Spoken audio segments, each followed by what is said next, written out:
Vasarius Chapter House is the world's first headquarters for Christian ministerial innovation, bringing preachers, leaders, and innovators together to collaborate on new liturgies, resources, and responses to the challenge of our times.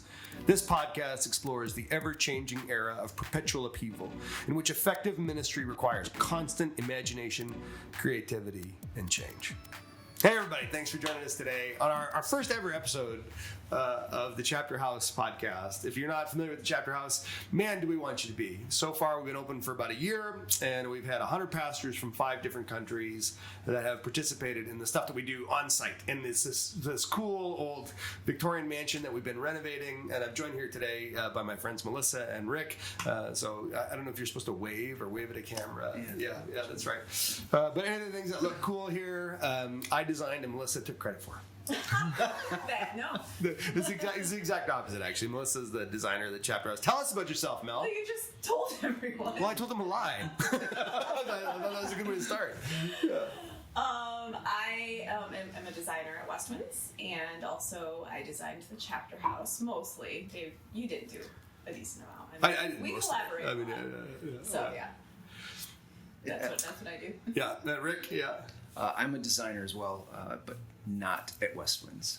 I refuse to design at Westwinds. Yeah, that's it. You have designed it. Well, you don't I know I stuff. have. Yes, there's my lie. It's the first of many. Yeah. But my connection with Westwinds is through the music team.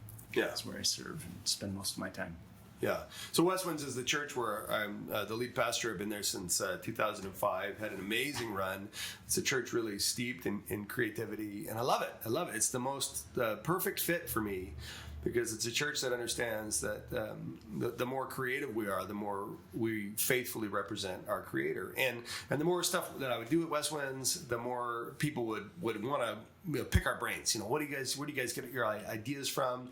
And I would sometimes do consulting and coaching and fly other places or teach at seminaries and stuff. And always my ability to inspire people was very limited when I was on their turf. Just you'd sit in hotel boardrooms or you'd sit in church conference rooms and everything be covered in, gray paint and thin little carpet in those goofy office chairs with the rolling wheels that never work and styrofoam cups of coffee. And you try and talk about creativity and it just would land flat. But then when people would come visit me at Westwinds, and then they'd sit in my office, which is full of all kinds of weird nonsense, goofy artifacts from all over the world, a huge coffin full of tobacco pipes and stuff. Then they'd really get a lot of the things we were talking about. And that was the impetus for the Chapter House. I thought, what if I could take my office and make it huge, instead of whatever it is, 100 square feet, maybe I can make it 8,000 square feet. And instead of me traveling all over the place training pastors about creativity and creative capacity, we could bring the best and the brightest together. And so that's how the Chapter House got started. And we're it's been so fun. It's the most rewarding work in my life. And so we thought we'd start this Chapter House podcast specifically to talk about creativity in Christian ministry. And for this first episode, I invite you guys, since so many of the things that we've done that are the most creative things have been through Westwinds, which is like the lab. If the Chapter House is the college, then Westwinds is the lab. So any standout ideas stick out in your mind? Things that you go like, oh, I remember when we did this and it was amazing. Or an amazing failure. Because we have some of those too. So many. Yeah. We have had a lot of failures. Yeah. Maybe more than successes. Yeah, probably. That's okay. We feel boldly. One was the Easter we did the big cross. Oh, yeah.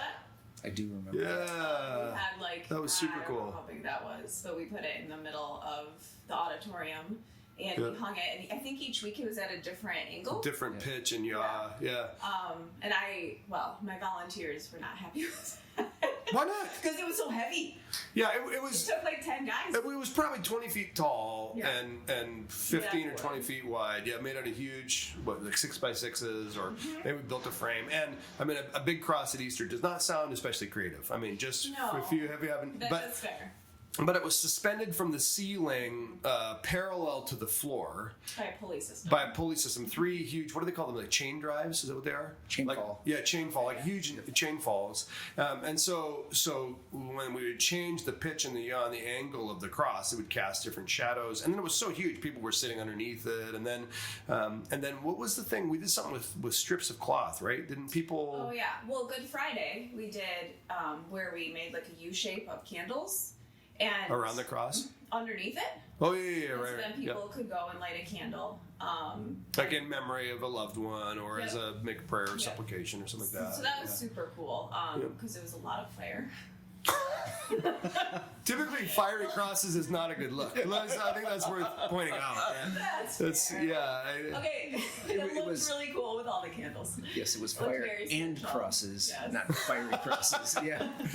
And then we added strips of white cloth and we hung it from the cross for Easter. And it's so hard to explain what that looked like, but it was, hundreds. Well, they would look like a burial shroud. Like the whole Yep. the whole cross was cascading, almost like a rainforest or a hanging garden or something. And then people tore off a strip of cloth. I think they wrote something on it, maybe. I think they wrote something on Good Friday, Okay. and then And then we hung all and then this. stapled them onto the cross, nailed them onto the cross. And so that's a good example of something like a lot of people have done things over the years where they would write a confession or a confessional prayer or a sin or something onto a piece of cloth and staple it to a cross. The thing that made this feel cool was the scale of it, Right. and the fact that it was suspended, the fact that it was obtrusive. Like in most places, you couldn't see the stage because of the cross, which is a nice theological message that, maybe you don't need to focus on the band quite so much. Maybe you don't need to focus on the preacher quite so much. Maybe the cross should be the plank in our eye, which was pretty cool. And then people being able to yank a strip of cloth off of the cross, which was so violent. Right. And felt so releasing, and then they dipped them in some kind of wine or blood or representative blood, not actual blood. I don't think we did it that time, but we've done that. Maybe we get a little blood crazy. Bloody fiery crosses. I don't know why more people aren't giving their life to Jesus when we're. The reality. Well, that's a good.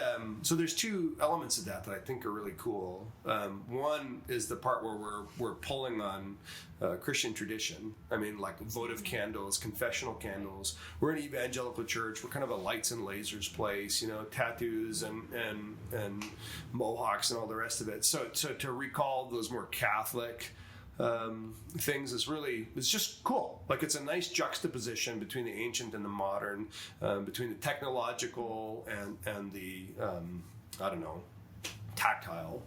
It's very, all of these things, they tend to be very visceral. Yeah. And the opposite of passive, if you will, right? Like it's not for the casual observer. I think a lot of these things that we'll end up talking about really sort of draw you in. The size of that cross was important. Yeah, right. Right? Like if it was something manageable that one of us could have carried in. Sure, a 4-foot cross wouldn't have, I was one of the crew that helped carry that in, and it was, the 3 men and a boy type thing. It was a big cross. Yeah. And but it really I think it gets the desired effect. You walk in and you're in awe of it, right? Yeah. Like I think it forces you to emotionally react deal to with it. Yeah. And over the years, traditionally Westwinds has never had a cross in the auditorium, and now we're in the Midwest, which is a really conservative part of the country, and Christians here tend to be quite judgy and quite regimented in their understanding of what a church should look like, what a building should look like, what a Christian should be. So many people who would visit Westwinds from other churches would be really critical of the fact that we didn't have a cross in our auditorium, and they would say, "Oh, you're not really Christians. You don't really care about the atonement." Just outlandish, sort of goofy things that hyper-religious people will say. They have their own category of spite, and so we would fall victim to that. So there was something really delicious about saying, "You want a cross? Suck it." It's a 1,200-pound cross. This is the biggest cross you will ever see. Made up for I that hope you. year, Yeah, that's right. Yeah. Maybe suck it isn't the right thing. But the point being, I just really liked saying, like, as foolish as those criticisms were, like if you're gonna engage the crucifixion or the atonement, let's do it substantively. not with a token, cutesy little thing off to the side. I mean, let's really force people to deal with it. And let's be honest too. If it was something that we put up a month from now, if it was still there, we'd ignore it. Yeah, right. Like you get used to it, and I think that's a lot of us are artists, and we have very short attention spans, and so I think it's part of what we need to sort of continuously be engaging and rethinking what we think we know about our faith. So that's what I love about the environment changes that we do with designs. That like I love the sacraments, and I love changing them up, not in a bad way, but to it makes people think about things differently. So when we change like communion, we do it all different ways. It's not always the same way. It helps people just think about it in new ways, and that helps them spiritually, and they grow. Yeah, we defamiliarize it, which I think is really important. If you're gonna engage it honestly and authentically, you have to take something familiar and make it unfamiliar. Come at it from a slant, so that you can see around the corner, appreciate it in a new way. It opens up new space in your spirit and your imagination. And you touched on something. We have 2 rules about creativity at West Winds, and they always drive people nuts. And they're my 2 rules. We teach them here at the chapter house, and the first rule is we never repeat an idea. So as cool as that giant cross was, we'll never do a giant cross again. Because once you do something, it has this impact, whatever the impact is. As soon as you repeat an idea, the impact is diminished by a third. Like it's just not as neat. If you had a big cross every Easter, then by year 4 or 5, you'd be like, oh yeah, it's a big cross again. I mean, like you said, you'd be blind to it. Yep. And so we always want to push ourselves to think freshly and creatively, and singing to the Lord a new song and all that. New wine and new wineskins and all the rest of it. And the other rule we have is that we'll change just for the sake of change. And this is the one that agitates people, because people say you should never change for the sake of change. But that's baloney. We've got all kinds of churches that don't change because they can't think of a good enough reason to change. So they say the same and they die. Because if you're not moving, if you're not evolving, if you're not growing, if you're in stasis, if you're concretized, you're dead. Everything living grows. Everything living evolves. Everything living moves and shapes. And if we want our churches to be alive, then our creativity has to be fresh. So we should change the order of service. We should change and experiment with varieties in preaching style and music style and in media and figuring and seating configuration. We should change everything. We shouldn't do it willy-nilly or randomly or haphazardly, but we should do it persistently. And just to keep it fluid, just to keep it moving is a good enough reason. Like water, if water stops moving, it turns into a swamp. Water keeps moving, then life continues to grow. And the church has got to keep moving and changing so that we don't make sacred cows out of stupid stuff like who gets to sit in which pew and how many hymns you got to sing before the homily or what. I don't even know what those words mean. But, I think I know what those. Yeah, that's what it's blah blah blah blah church. Well, I mean, in the time I've been going to West Winds, 14, 15 years. My life and the world continued to evolve and change, and it's nice that West Winds is not isolated from that change, right? Yeah, and it's it's someplace where you can go and experience change in a safe way, in a way that is in good faith and will help you grow. So. One of the things that I think in the last couple of years that's made, like as a creative, you have the times where there's like a drought where you have to figure out how to create again. We're always doing new things, and sometimes that's hard. But it was when we did ASR, and we started thinking things as sparks. And you have to tell them what ASR is, because they don't know. Well, I thought we'd explain that after. But okay. No, sorry. All right, keep going. Then we'll add the footnotes later on. Okay. So as we designed services, it kept just feeling the same. But we started. All Saints Rave is what ASR stands for. As we created this service, we started thinking about what can we do to change up high-low, how do we make it exciting and then bring them to a spiritual moment. And so we did All Saints Rave, which is on Halloween night, and we did it at midnight, right? Yeah, the day after Halloween is All Saints Day, right. November the 1st. So at midnight on Halloween night / All Saints Day, we put together a church service that was designed after a rave, a DJ experience. And it's from going to music festivals and weddings. And whenever a DJ gets up and plays music, their songs last like 45 seconds. they just go from hit to hit to hit. You think of DJ Khaled going, another one, because you play the song, and as soon as people aren't excited anymore, you switch to a new song. And so Nancy Duarte, in her book Illuminate, talks about those as being sparks. So when you listen to a presentation, a joke is a spark. It earns the attention of the audience back. An illustration is a spark. It earns the audience's attention. A touching or moving story is a spark. And we realized that in church, we might have 6 or 8 sparks like in the whole church service in an hour, in 75 minutes. And so we thought, what if we design a church service similar to the way a DJ designs a set, and we have a spark every 20 to 30 seconds. So we plotted out an hour-long church service with, I don't know, what's an hour times 3? 180 different sparks. And like Melissa said, sometimes those sparks were exciting, like balloons popping and confetti coming out, champagne corks popping all over the place. And of course, everybody for All Saints Rave showed up at midnight to the church in costume, in sort of like Great Gatsby attire with, and we wrote... we gave everybody a mask, like a Phantom of the Opera kind of mask, and we wrote words on them in invisible ink, like hopeful, loved, cherished. And so partway through the night, we flipped on black lights, and then everyone could see this hidden message on their mask and look around and realize. So we had these really exciting gospel moments, these exciting sort of party moments, revelry moments, and then we had these really sacramental spiritual moments, like when we held a vigil, because All Saints Day remembers those who have gone before you into the presence of the Lord in the previous year. And so it was so spark intensive. Yeah, it was super cool.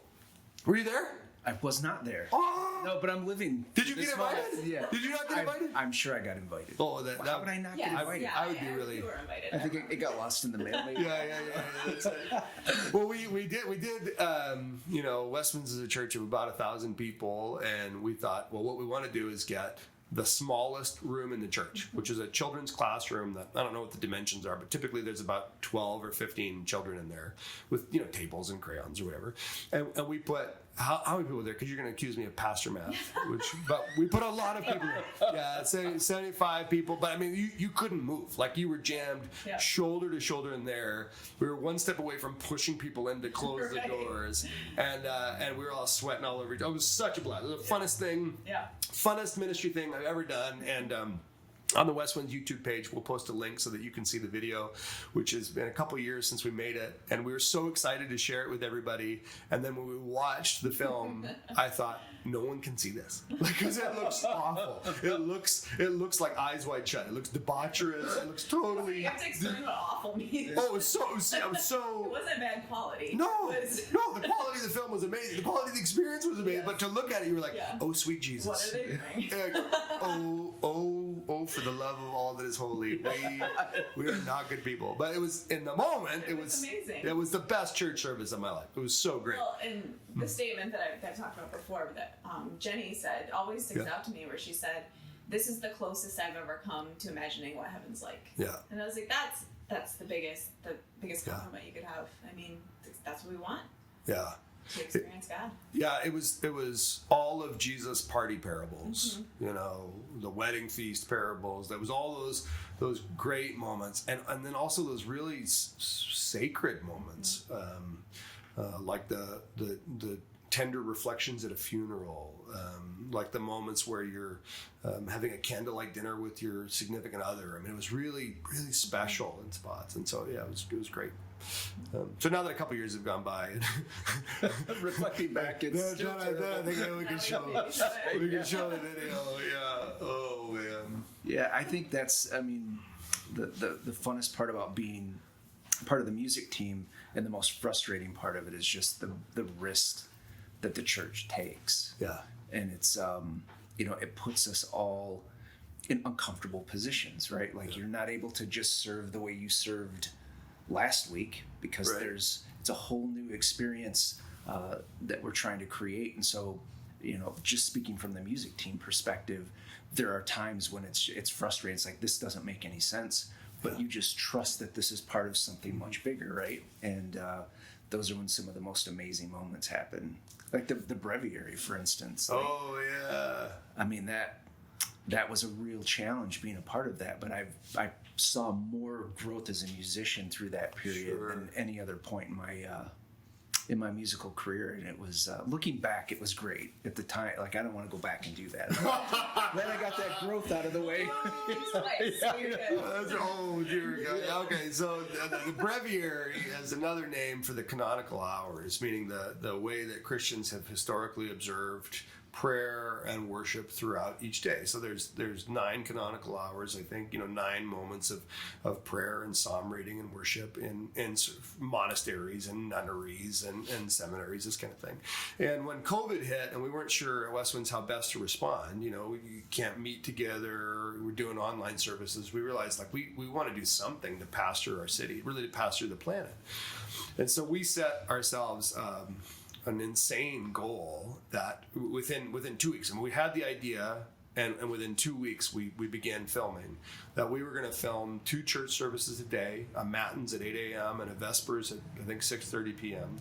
And then we were going to do a Kyrie service that focused on the Psalms on Saturday at 10 a.m. And then we were going to do our regular Sunday service schedule. So that meant, because I don't ever preach the same sermon twice, that meant that I went from preparing for Westwinds 1 to 2 sermons a week to preparing like 14 sermons a week.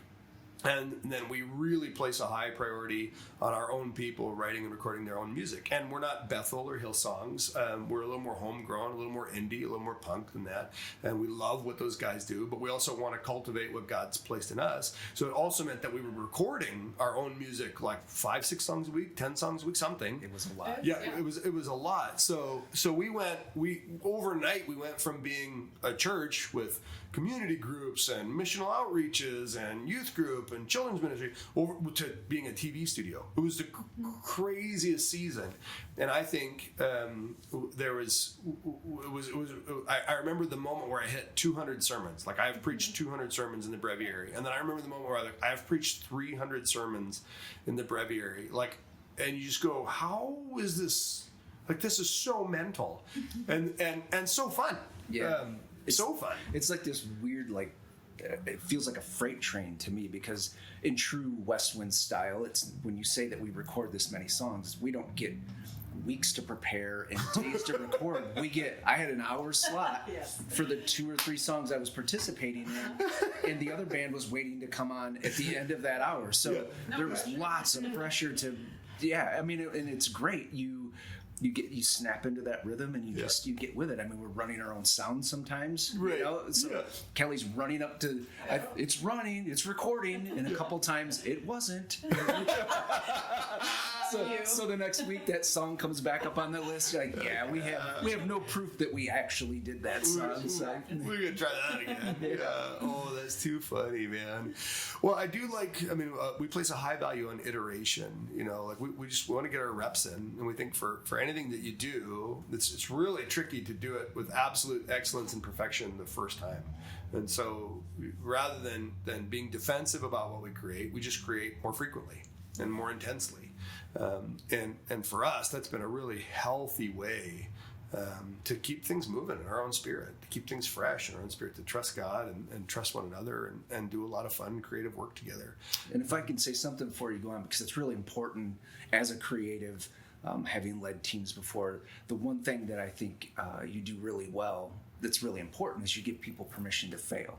Yeah. And I think that's why we're able to try and risk so many things, because that if this whole thing collapses and we can't delete the tape, we all sit around and laugh about it and we move on with no apologies. We're doing it in the right spirit. And I think that's probably the thing that allows us to continue to move forward. Yeah.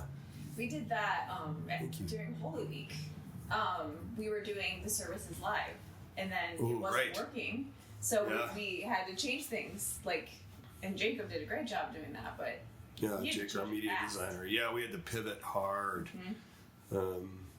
which is so. I do appreciate people who can go, okay, that didn't work. We can double down and try it again, or we can make small changes, tweaks, come up with a new solution. And I really like that. I appreciate that spirit so much. That kind of plucky, can-do attitude, where the failures aren't emotionalized. Right. And I think that's the thing is everybody fails. Nobody does 100% at anything. So if we can just celebrate the fact that we're gonna, okay, that one didn't work out, let's try the next one and the next one. I think it could be pretty sweet. Yeah. It'd be scary if we didn't. You know? If everything just worked out, I'd be like, okay. Oh my gosh, I do wonder, like when I see these amazing, beautiful, talented, gorgeous people that populate churches in Christendom, and I go like, what is it like to be you? I mean, I'm sure that you brush your teeth in the morning and put on your pants one leg at a time, and it's hours of rehearsal. I guarantee it. Yeah. And we don't. we just don't. We just go from the gut. And but even the times where we have, I mean, like I'm a musician. I can think of all the time, hours and hours and hours playing drums, hours and hours and hours practicing guitar parts, and still like I'm no John Tesh. Let me tell you that right now. Thankfully, no offense. No, I like John Tesh. Perfect pitch. I've been told that many times. And honestly, that hair. I mean, as someone who I'm increasingly concerned about hair. I don't think he's aged. I don't think so. Maybe that's how he does it. Yeah. He's actually a robot. He's like hundreds of years old. Yeah. Oh man. Oh, that's good. Well, I think I've been working on a model for creativity that I think is really important. Because I've studied creativity, since I was in high school. Most of my doctoral work, most of my graduate work was in the study of creativity, liturgical creativity, homiletical creativity, hermeneutical creativity, all these goofy church words, And there's lots that will diagnose how people are creative. And there's lots that will describe the process neurologically that happens in order for you to be creative. But there's very little material out there that tells you like what the essence of creativity is and how to generate more of it. And as I've been really thinking about this a lot, there's three huge categories, and they're vast wells of information, learning, and research. But first is juxtaposition, and second is watch me now not be able to remember, juxtaposition, and then second is the theory of constraints, and then third is really what I think of as design. So when I say juxtaposition, I'm basing that off of Einstein's quote. The essence of creativity is the juxtaposition of difference. So you take two disparate ideas. You take preaching and hip hop, or you take 14th century monastic chants, and you smash them together with Green Day. You take cinema and you take ecology, and you blend these two different ideas together, and all kinds of things just start to spark. And there's some nuance and some skill involved in how you do it, but essentially everything that mates conceives. So you put two ideas together, and those two ideas are going to produce a litter. Yeah, they're gonna produce a litter. And so for me, at West Winslow, it's not always obvious. I don't even know that it's always obvious to our team. But when I'm thinking about the juxtaposition of difference, I'm always thinking biblically and culturally. Now, biblically might be that I'm drilling down into a specific well of theology, Johannine theology, Pauline theology, the theology of N.T. Wright, his new creation eschatology, all that jazz. Or I could just be thinking of a particular biblical writer, like Solomon, or a set of biblical books, the Gospels, the Pentateuch, whatever. But I'm thinking about something scriptural, precisely because I want it to be substantive. I don't want people to come to church and go, oh, that was cute. I want them to come to church and go, oh, that was neat, but they're trying to be just like the world. They just want to be cool. Like, shut up, I'm a Jesus guy. I want to elevate and celebrate the name of Jesus. So the scripture is the most bestest way to do that. So some biblical part, and then some cultural part, and the culture could be something like TED, the technology, education, design. Could be any one of those deep wells. It could be something like GRIN, genetics, robotics, information technology, nanotechnology. It could be pop culture. Although pop culture is a well that almost everybody taps these days. I mean, in evangelical Christianity, everybody wants to talk about the gospel according to superheroes or Marvel, so because everybody else is doing that, I don't feel a huge need because somebody else has got that covered, Right. But I still think we ought to engage music, We ought to be engaging Nicki Minaj, Cardi B. We ought to be engaging Usher, Drake. We ought to be, engaging everything from the Sex Pistols to Kings of Leon, and we ought to be conversant with the culture, because it's a great conversation partner with the Scripture. So some cultural element, some biblical element, and then by smashing them together and finding both the ley lines of dissonance and resonance, I think there's lots that goes on. Yeah. I mean, I think of it like when I'm at West Winds, I feel like I get hit from a lot of different angles. When I first started coming to West Winds, the music really set me back. I'm like, this is not music I'm used to. And after a couple weeks of being there, you start to realize that the message is being delivered differently, right? You sort of then, the environment changes every week, and you start to get hit from every angle. And I felt like every week that I would go, there was a crack somewhere where God would get in, right? He was getting into the core of me one way or another. And some weeks it's your message, and believe it or not, some weeks it's some weeks it's when your message it's is always over. the message, but sometimes there's other cracks. But sometimes it's a week where I've concentrated a lot on life and getting ready for the weekend. But in the middle of a service and playing a song, I'll just get weepy. It just all sort of hits me, and I think that's for me personally, that's what I like about West Winds. When you go in, you don't know what direction it's going to come from, but it's probably going to get to you. So, well, that reminds me actually of our friend Stacy Jones was the percussionist for the Jackson Symphony Orchestra for a long time, and I first met Stacy because I was tinkering around with these kind of ideas, and particularly in music. I was like, what are the musical things that we haven't really tried? And so I called up Stace and said, hey, I'm Dave McDonald, I'm a local pastor, and I wonder if you'd consider coming with her husband at the time, Eric, who's since passed, who's also a percussionist. And I said, I wonder if you'd come and perform and be a conversation partner as the orchestral percussionists to a theology of rhythm. So we designed a whole church service where they've got timpanis and marimbas and xylophones and snare drums and toms. And it was and then me going, well, shoot, I don't actually know what a theology of rhythm is. I just blurted out this word, and so the cultural piece was symphonic percussion. And now the scriptural piece is me going, well, what is rhythm? It's time, it's seasons. And so then starting with Ecclesiastes and starting with Psalms and Proverbs and looking at Revelation and Genesis and sort of fleshing out then what are the rhythms and the movements of God's Spirit in our lives. And so that made for something really fresh, theologically fresh for me, because I'd never cultivated a theology of rhythm before. And then of course we got great friends out of it. So that moment stood tall too. I mean, that was just really cool. That was a standout highlight for me in ministry. Just something really meaningful and pleasurable. Yeah. I think it's important. I know as we're doing service design, we're always trying to. Obviously, we don't want to beat the same drum, but we're thinking about the writers, the creatives, the scholars, and we're trying to hit all those different areas because we aren't all the same. And in the same way, we reach out to people like Stace who they make us smarter and they help us think about things differently, and that's super important. Yeah, and over the years, of course, we've had fine artists, dancers, filmmakers, potters, sculptors, oil painters, bricoleurs. People take garbage and turn it into artwork, and tattooers. Yeah, that's right. Do tattoos on stage. Yeah, I turn art and make it a garbage out of it. Oh, sorry, I wrecked that. Yeah, I turned it into the wallpaper for my desktop. Can we talk about stuff that didn't work? Yeah. I have one. It still sticks in my craw. No, I think it was Mel's fault. It probably was. Do you remember the runway that we had that came off the stage and went almost all the way to the sound booth?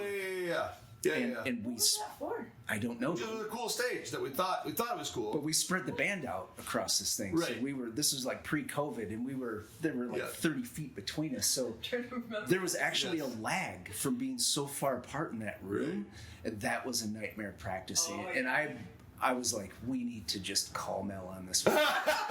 And bunch back up. And Kelly's like, we can't. This is how she has a vision for it, and this is how we have to do it. And it was nightmarish. It's like man. I had to anticipate my question a little bit.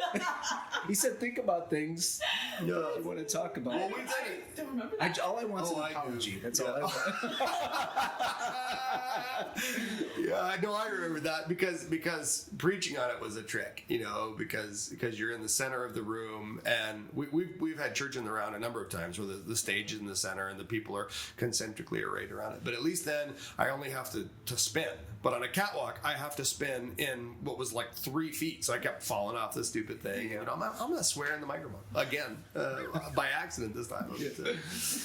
Oh man! Should I officially apologize? No, I'm kidding. It was just, but it's another example of something that we tried, and it was, I don't pretend to know what's going on, but I just come in and they say, you stand here. That happens a lot. Sure. Mel wants you to stand here. That's what they say to me. And then Mel's not there. Yeah. Like, I can't even call it, like, why? Yeah. Just because I said so. Because Mel said so.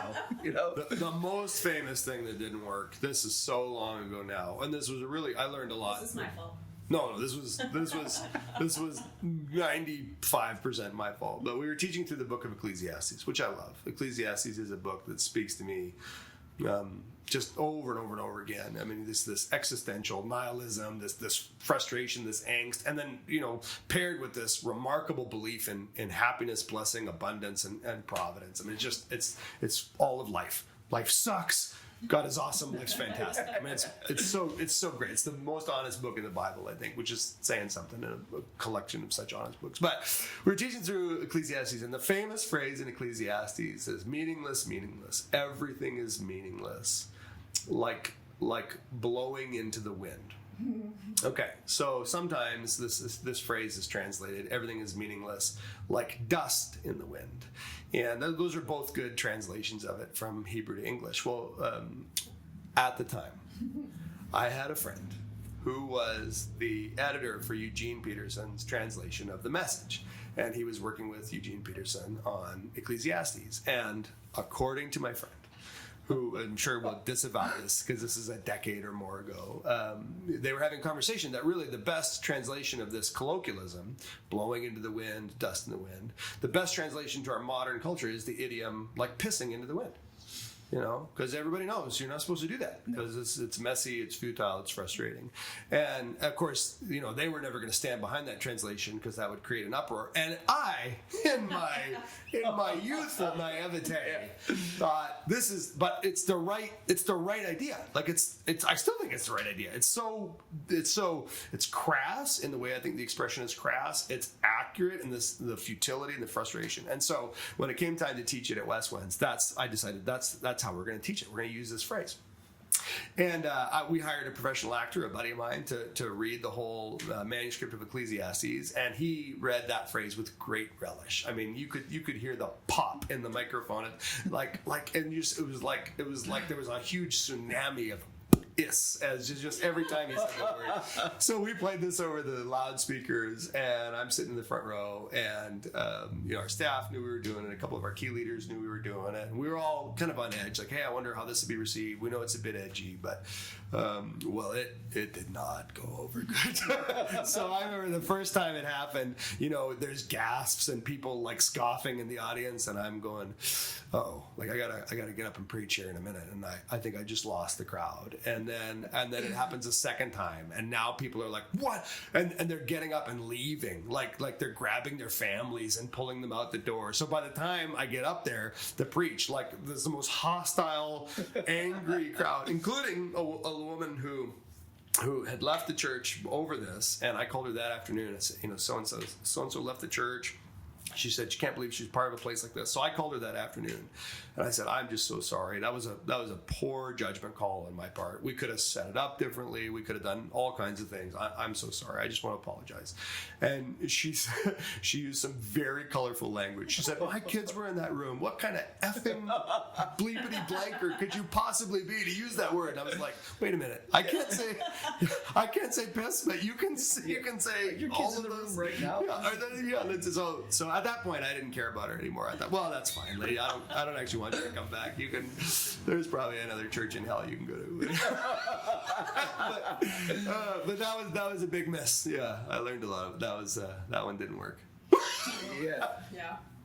As long as I've been going there, it's still, there are moments that raise my eyebrows, and it's a good thing. I mean, right? Like, you go to church. That's the other thing is it's not always. I don't always leave feeling refreshed or fulfilled or joyous. Sometimes I leave feeling convicted, or and I think that's important too.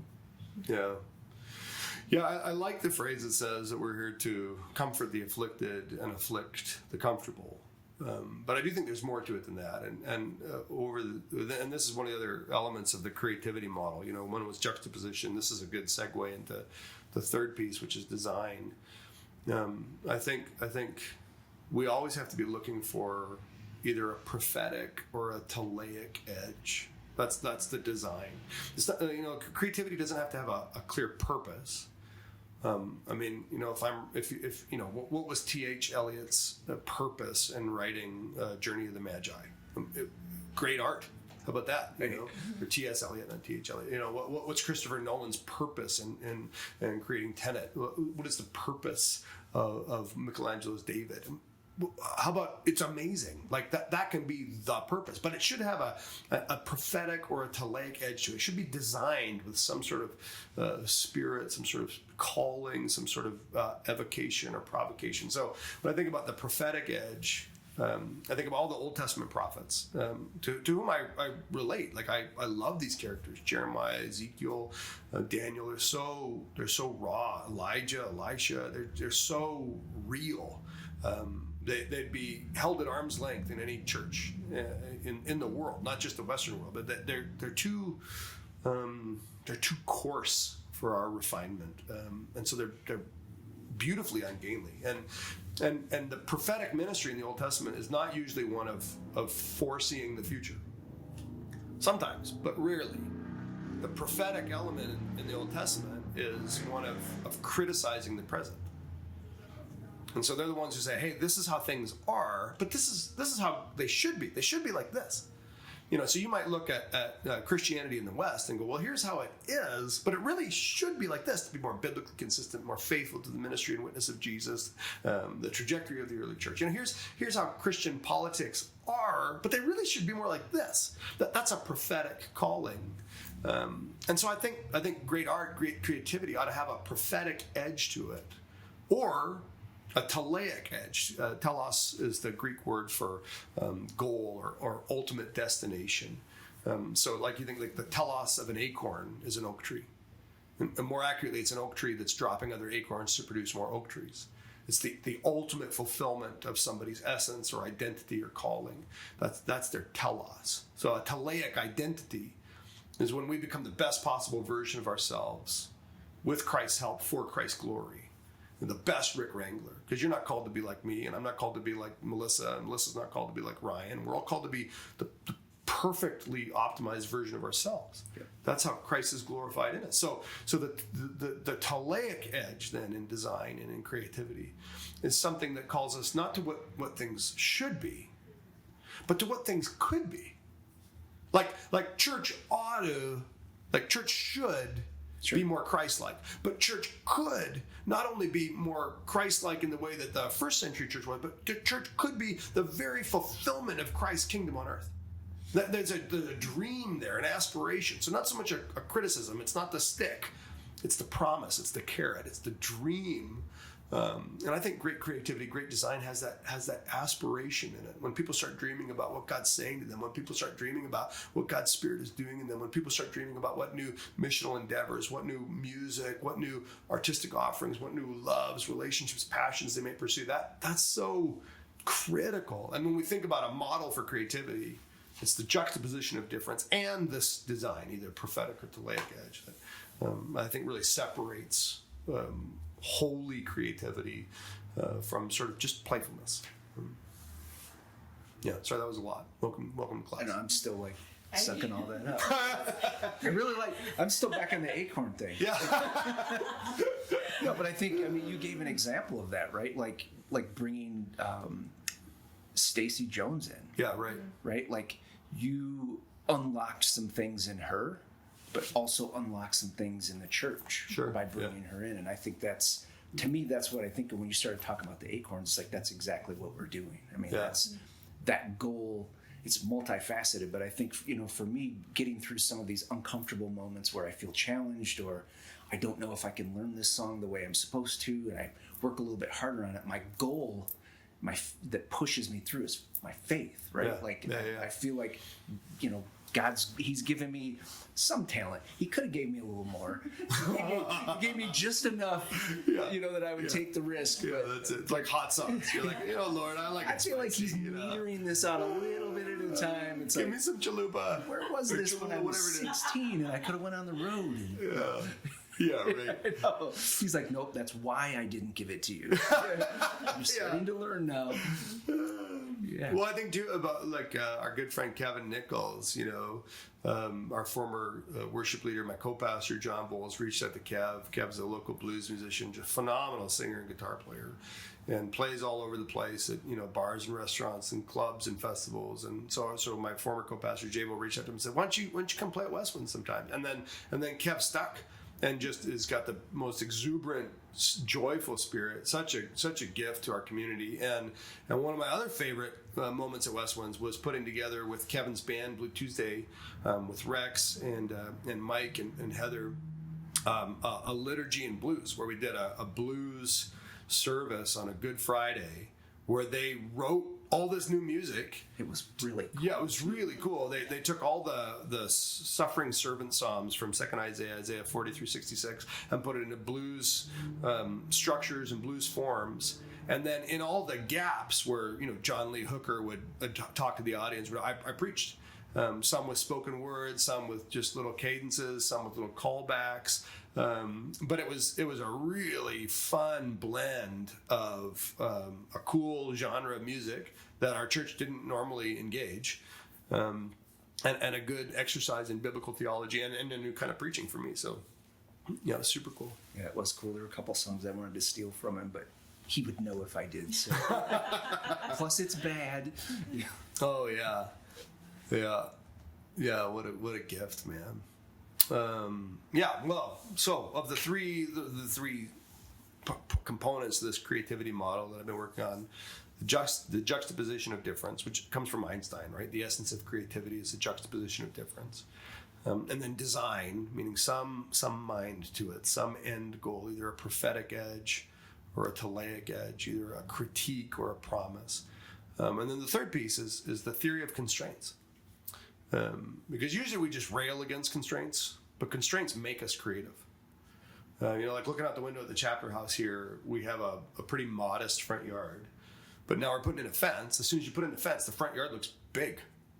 The constraints make the space. If you've ever built a house, you've built a building, that you buy land and you're like, an acre is so small, you can't do anything here. Until you put up walls, and then you're like, oh my gosh, this is, more than, what a big master bedroom, a 1 acre master bedroom, that's perfect, And I think the same is true in creativity and liturgical creativity and design. As we have to accept our constraints. Yep. And instead of spending all our time, complaining about them, whining about them, wailing about them, how come we don't have better equipment? How come we don't have more money? How come we don't have better musicians or better songwriters? How come we don't have better theology or better preachers? How come our guys, whatever the things are, how come we don't have more time? Instead of railing against them, like, let's draw the box and then play in the box.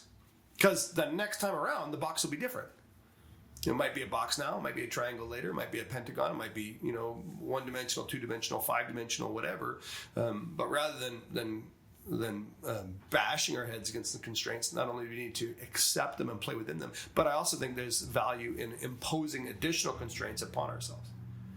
And so when I wrote The Adventure of Happiness, was one of the bigger projects at Westwinds over the years, and I limited the biblical theology in the book, not in my research, but just in the book, to Solomonic wisdom, Proverbs, Ecclesiastes, Song of Psalms. And that meant that I was diving way more deeply into Ecclesiastes and Song of Psalms Song of Songs than I would have, which meant I learned a ton of new stuff. And of course, in the process of researching happiness through the theological, philosophical foundations, I was all over Jesus and Paul. I mean, there's so much material there, which just gave me extra material to preach and to teach. And I got all this benefit precisely because I imposed a constraint upon myself. And I think over the years, we've done that really well, saying we're going to limit All Saints Rave to the tiniest room in the church. That made it spark. That was my favorite thing about the Breviary. I had a love-hate relationship with the fact that we couldn't spend any money, and I was doing a set change every week for how many weeks? 10 weeks. 700. But I had to use everything we had, and I think I used everything I had in the back. And but I grew so much. I didn't have any help, so it was mostly just me doing it every week, and that it was really good for me. The constraint made me think differently, and I had to use my resources differently. Yeah. Well, and I think that, I mean, just throughout my career, I've realized early on there were constraints, and I was like, man, I just don't want constraints. I could really design if I didn't have them. Well, if you don't have constraints, it becomes art at that point, right? Constraints, you need to bump up against them. And I find later in my career, you know, you bump into a client that's like, pretend like there's no budget constraints, no time limit. Like, yeah, right. In that perfect world, I don't need you. I don't need you to hire me. There's too much to consider. Yeah. You know, and at that point, I think you get buried in options, and I think the limitations are what drive us to a really laser focused solution of some sort. And Well, I had that with the chapter house, man, because, you know, I mean, the original model of the chapter house was we'll build this, you know, renovate this Victorian mansion. Pastors will come and stay here for retreats. Well, COVID hits, and I can't host any retreats. So, I mean, I had to cancel 7 or 8 retreats. I mean, I was losing thousands of dollars a month. And by losing, I mean, Mrs. McDonald and I are feeding the chapter house our children's college money to keep the dream alive until I realized, okay, I've just got to think differently about it. So we started online cohorts. We started teaching online classes. We started doing online consultation. In fact, this podcast and many of the publications that have come out of the Chapter House Publishing House next year are all a result of COVID, of us going, all right, here's a new constraint. Nobody's allowed to come to the house because they'll die. So, Possibly not due to COVID. Possibly. Yeah, that's right. feels like there's a book in there. Oh, man. Well, thanks everybody for not everybody. Thanks everybody for watching and listening. But thanks you guys for joining us and joining me on the first podcast. Many more to come. We have our initial 13-week run of episodes planned and plotted out. We'll be releasing every Monday on iTunes and Spotify and Amazon and all those good places in our YouTube channel. But we encourage you to check out the Chapter House website, www.fasarischapterhouse.com. Follow us on Instagram and get involved in what God is doing. And we pray that God's richest blessings on your creative endeavors in His church. And I kind of like you guys. So, all right. Cheers. Amen. Amen.